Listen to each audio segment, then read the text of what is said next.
एक गांव में एक बड़ा साहूकार रहता था। साहूकार बहुत पैसे वाला था। आसपास के कई गांव में उसका बड़ा नाम था। लेकिन इस साहूकार को अपने पैसों का, अपने रुतबे का और अपने नाम का बड़ा ही घमंड था।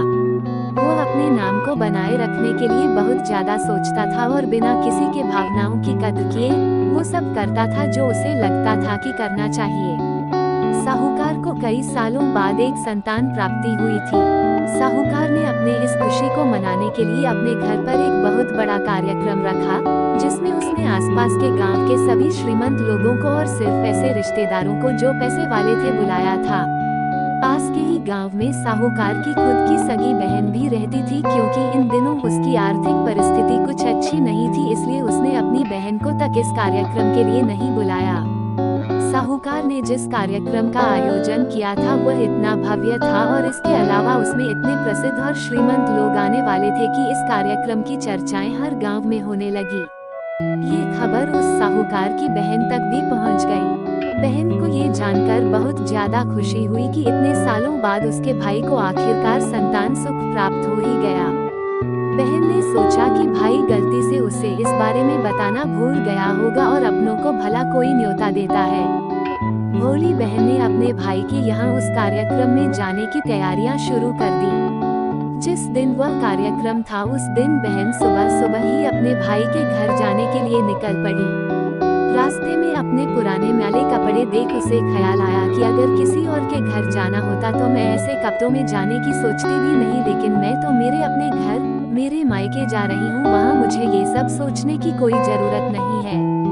जैसे ही वह अपने मायके पहुंची, वहाँ का भव्य आयोजन देखकर वह बहुत खुश हो गई और उसे अपने भाई पर बहुत गर्व हुआ। वहाँ पर वह जल्दी से जल्दी अपने भाई को मिलकर उसकी खुशी में शामिल होना चाहती थी। वह तुरंत सीढ़ियाँ चढ़कर घर के अंदर प्रवेश कर गई। उसने देखा कि उसका भाई मेहमान के तौर पर आए सभी धनाढ्य और नामी लोगों का स्वागत करने में व्यस्त है।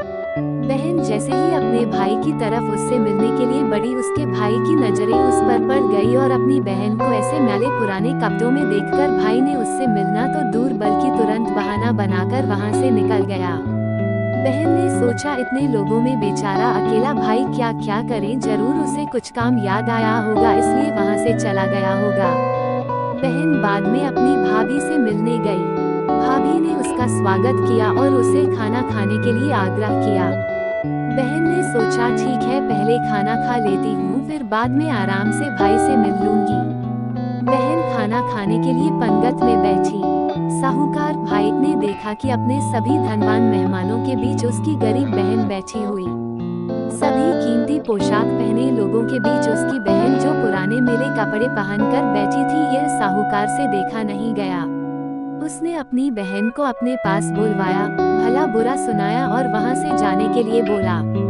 बहन इस बात को पचा ही नहीं पा रही थी कि उसके अपने भाई ने उसके साथ इतना बुरा व्यवहार किया। उसकी आंखों से आंसू नहीं थम रहे थे। रास्ते में उसे अपनी पुरानी दोस्त मिली। उस दोस्त ने उसे रोने का कारण पूछा। हालांकि बहन उसे कुछ भी नहीं बताना चाहती थी, लेकिन दोस्त के बार बार पूछने पर उसने उसके साथ हुई सारी घटना उसे बता दी। उसकी दोस्त एक समझदार महिला थी और काफी प्रैक्टिकल सोचने वाली थी। उसने कहा अगर तुम मेरी बात मानो तो एक दिन तुम्हारा भाई खुद तुम्हें अपने यहाँ बुलाएगा और तुमसे माफी मांगेगा। बहन ने उसे कहा कि मैं तुम्हारी हर बात मानूंगी, बताओ मुझे क्या करना होगा। दोस्त ने कहा कि तुम इस अपमान को, इस दुख को एक दिशा दे दो और कोई गृह उद्योग शुरू कर दो। उसमें इतनी मेहनत करो कि उस काम में तुमसे अच्छा कोई भी ना हो। बहन को अपने दोस्त की बात सही लगी। उसने घर पहुंचकर अपने आंसू पोंछकर उसी दिन से एक गृह उद्योग शुरू किया। उसने दिन रात मेहनत की, अपने साथ कई और गांव की महिलाओं को जोड़ा और देखते ही देखते उसका गृह उद्योग चल पड़ा। कुछ ही सालों में आसपास के 50 गांव में उसका नाम और रुतबा काफी बढ़ गया और अब वो पैसों के मामले में अपने भाई से भी ज्यादा बड़ी बन गई। भाई को भी जब ये पता चला कि उसकी बहन इतनी श्रीमंत हो गई है तो उसने सोचा कि एक बार उससे मिलकर आया जाए। वह जब अपने बहन को उसके घर मिलने पहुंचा तो बहन ने उसका किसी राजा महाराजा की तरह स्वागत किया। उसके पसंद खाना खिलाया। बहन का ऐसा व्यवहार देखकर भाई को अपनी पिछली गलती का एहसास हुआ, इसलिए उसने अपनी बहन को अपने घर होने वाली पूजा के लिए आमंत्रित किया। कुछ ही दिनों बाद बहन अपने भाई के यहाँ उस पूजा के लिए पहुँच गई। जैसे ही बहन अपने भाई के घर पहुंची, उसका भाई उसके स्वागत के लिए दरवाजे में ही खड़ा था। बहन अपने महंगी गाड़ी में आई थी, उसने बहुत कीमती साड़ी और उससे भी ज्यादा कीमती गहने दागिने पहन रखे थे। बहन का ऐसा ठाठ बाट देखकर सिर्फ भाई नहीं बल्कि उसका पूरा गांव दंग रह गया। भाई दौड़कर आया और बहन की गाड़ी का दरवाजा खोलकर उसे बाहर आने के लिए कहा और बड़े प्यार से उसे पूजा का प्रसाद ग्रहण करने के लिए बुलाया।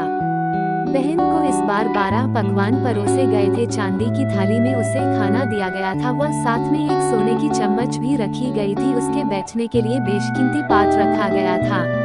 बहन को ये सब देखकर उसके वह पुराने दिन याद आ गए जब भाई ने उसे बिना खाना खिलाए ही भला बुरा कहकर वापस लौटा दिया था। बहन खाना खाने के लिए तो नहीं बैठी, लेकिन उसने अपने सारे कीमती दाग दागिने और जेवर उतारकर उस थाली के सामने रख दिए और खाने में से कुछ निवाले उन दाग दागिना पर रख दिए। बहन का ऐसा व्यवहार देखकर सभी हैरान थे। किसी को नहीं समझ में आ रहा था कि बहन ऐसा क्यों कर रही है, आखिर वह क्यों उन जेवरों को खाना खिला रही है।